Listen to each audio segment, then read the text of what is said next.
Ethan Ward and the Obelisk of Eternity. Chapter 1. Whispers Beneath the Sand. The Sahara stretched endlessly in all directions, its golden dunes shimmering under the merciless Egyptian sun. Heat waves rippled in the distance, creating mirages that danced like ghostly rivers on the horizon. Ethan Ward adjusted the strap of his worn leather satchel as the helicopter descended toward a cluster of white expedition tents near the base of a rocky outcrop. This trip had started as a whisper, an intercepted data packet flagged by Marcus during routine cybersecurity sweeps. At first, it seemed like typical black market chatter about smuggled antiquities, but when Marcus decrypted its contents, he found something impossible to ignore. A map sealed with a distinctive wax insignia Ethan knew too well, one belonging to Casimir Voss. Sophia sat next to him, her piercing green eyes scanning the desert as if she could sense something beyond the dunes. She carried herself with the calm confidence of someone who had faced danger countless times and survived. Her sun-kissed hair was tied back in a practical braid, and even in the harsh desert heat, there was something magnetic about her presence. Marcus, seated opposite them, was busy studying satellite overlays on his tablet. His voice was nearly drowned out by the whine of the rotors, but his excitement was evident. "The coordinates match a restricted archaeological zone," he said. "But there's no official record of digs here. Someone's covering something up." The helicopter landed with a thud, stirring up a violent cloud of sand that made Ethan instinctively pull his scarf over his mouth. The desert wind was relentless, clawing at skin and clothes, carrying with it the smell of dry earth and something metallic, like the scent before a storm. But this was a place that hadn't seen rain in months. Locals had avoided this area for generations, warning of strange magnetic pulses and eerie lights that appeared after sunset. Even hardened Bedouin guides refused to travel here at night. Ethan dismissed it as folklore, but deep inside, he couldn't shake the unease curling in his gut. Legends often had roots in truth. The artifact described in the intercepted message was called the Obelisk of Eternity. It was supposedly older than any known Egyptian dynasty, linked to rituals of eternal life and cosmic alignment. Most academics laughed off such myths, but Ethan had seen enough impossible things to know not to underestimate them, especially when Casimir Voss was involved. The trio set up base camp quickly. Their mission was clear: find the site, document whatever they discovered, and make sure Voss didn't get there first. Ethan glanced at Sophia, who gave him a subtle nod. She was ready, just like she always was. Chapter 2. The Map of Secrets. Inside the main tent, Marcus unrolled the recovered map across a folding table. Dust motes danced in the dim light, caught in the beam of a hanging lantern. The map was unlike any Ethan had ever seen, drawn on ancient papyrus, yet covered with symbols too primitive to be standard hieroglyphics. It was a hybrid of Proto-Egyptian pictograms and celestial diagrams. Sophia studied the patterns, noting how some of the routes corresponded not to rivers or valleys, but to star constellations visible only during the equinox. "It's like they used the sky itself as a guide," she said, carefully tracing one path that converged on a single mark, an obelisk symbol encased in a circle of rays. The inscriptions mentioned something called the Chamber of the Eternal Pathway. Ethan knew from experience that names like these were never poetic exaggerations. They always meant something real, something dangerous. Marcus tapped his screen, showing overlapping satellite scans. "There's an anomaly here," he said, pointing to a cliff face partially obscured by dunes. High-density readings under the surface, metallic signatures. It's hollow down there, and whatever's inside is big. As the sun set, casting the dunes in shades of crimson and purple, the team set out to survey the site. The cliff face loomed above them, rugged and ancient, partially revealed by centuries of shifting sand. It was there they found it. A sealed stone archway, almost perfectly preserved, its edges covered with strange carvings, depicting figures holding orbs of light and an obelisk floating above their heads. Sophia documented every detail, her camera clicking softly in the quiet desert evening, while Ethan examined tool marks along the edges.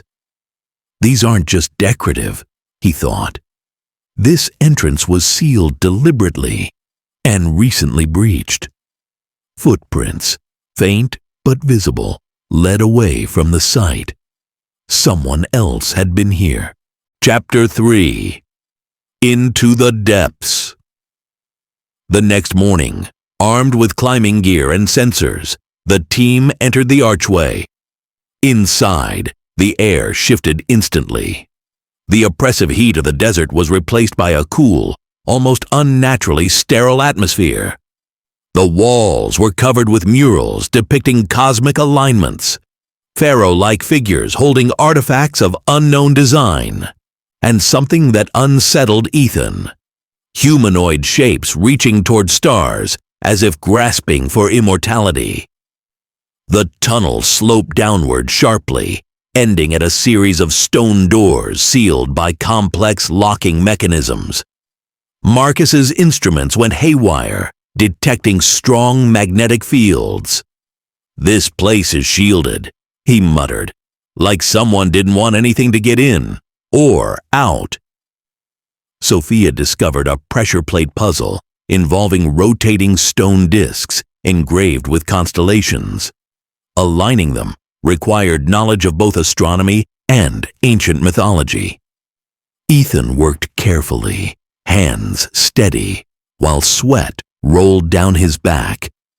One wrong move could activate a trap designed thousands of years ago, but still deadly. When the final stone clicked into place, a deep rumble shook the floor, and the door opened into a vast chamber. At its center stood the Obelisk of Eternity. Unlike typical Egyptian obelisks carved from granite, this one was made of an unknown black stone that absorbed light, yet radiated a faint, bluish glow from the carvings along its surface. Its sheer presence sent a chill down Ethan's spine. Sophia approached, her fingers trembling as she traced the glowing symbols. They didn't feel like ordinary carvings. They pulsed faintly, as if alive. "This isn't just stone," she whispered. But before they could investigate further, Ethan noticed something etched in the dust. Boot prints. Fresh ones, heavy and deliberate. Voss was already here. Chapter 4. The Confrontation. The sound of boots echoed before the man himself stepped into view. Casimir Voss emerged from the shadows, wearing his trademark tailored desert gear, his cold eyes fixed on Ethan with a look of pure disdain. His mercenaries flanked him, weapons raised, while behind them, a pair of scientists carried scanning devices. "Still chasing ghosts, Ward?"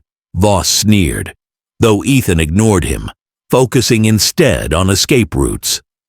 Marcus subtly gestured toward a partially hidden auxiliary tunnel marked on his tablet. The obelisk responded to their presence, humming like an awakened machine. The carvings glowed brighter, casting an eerie light on the chamber walls. Sand trickled down from the ceiling as ancient mechanisms stirred.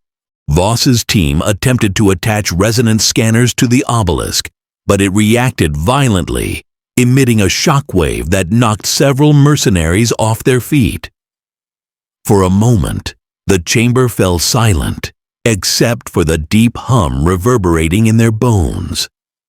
Ethan realized the obelisk wasn't just a relic, it was a device, and Voss was trying to activate it. Acting fast, Ethan triggered a failsafe mechanism he had observed earlier, rotating one of the outer rings on the obelisk's pedestal. With a deafening roar, two massive pillars collapsed, blocking part of the chamber and sending dust and debris everywhere. In the chaos, Ethan grabbed Sophia's hand and pulled her toward Marcus, who had managed to pry open the auxiliary tunnel. They sprinted into the narrow passage, the sound of Voss's furious orders fading behind them. Chapter 5. The Chase. Across the dunes. The tunnel led them out into the open desert, but safety was temporary. In the distance, dust clouds rose, Voss's pursuing vehicles. The trio ran, boots sinking in loose sand, until Marcus signaled their pilot. The helicopter swept in low, its rotor wash sending waves of sand into the air. Ethan pushed Sophia onto the skid, then climbed aboard, reaching back to haul Marcus in as bullets zipped past them, kicking up fountains of sand. One mercenary fired an RPG, but it detonated harmlessly against a dune as the helicopter banked sharply. The team watched from above as Voss's men scrambled below, their figures shrinking as the aircraft gained altitude. From the sky, Ethan stared down at the ruins, now partially covered by a fresh collapse triggered during their escape. The chamber had sealed itself, as though the structure was alive and protecting its secrets. Sophia reviewed her photographs. One set of symbols repeated frequently, forming what appeared to be coordinates. "These aren't for Egypt," she said softly. "They point south, deep into Africa." Chapter 6. Echoes of the Eternal. Back at their temporary base, they analyzed their findings late into the night. The obelisk was only part of a network, possibly one of many scattered across continents. Each artifact seemed linked not only to ancient Egypt, but to a civilization that predated recorded history. Marcus decrypted additional intercepted files and discovered that Voss already had eyes on the next site. He wasn't just chasing artifacts, he was piecing together something larger, something that could shift global power, if completed. Ethan stood at the edge of camp, staring out at the desert as the moon cast silver light across the dunes. He thought of Sophia, who was inside compiling her research, and Marcus, who was already preparing countermeasures against Voss's digital espionage. They were more than colleagues now. They were a team bound by survival, trust, and something unspoken growing between him and Sophia. The obelisk had awakened something. Maybe a machine, maybe a warning. But one thing was certain. Their fight with Casimir Voss was far from over. When dawn arrived, painting the Sahara in soft shades of pink and gold, Ethan made his silent vow. Whatever Voss was chasing, whatever ancient power these artifacts promised, he would not allow it to fall into the wrong hands. This was no longer just about history or archaeology. It was about the future. If you enjoyed the story of Ethan Ward and want to keep learning English through more of his thrilling adventures, don't forget to subscribe to the channel. New stories are coming soon.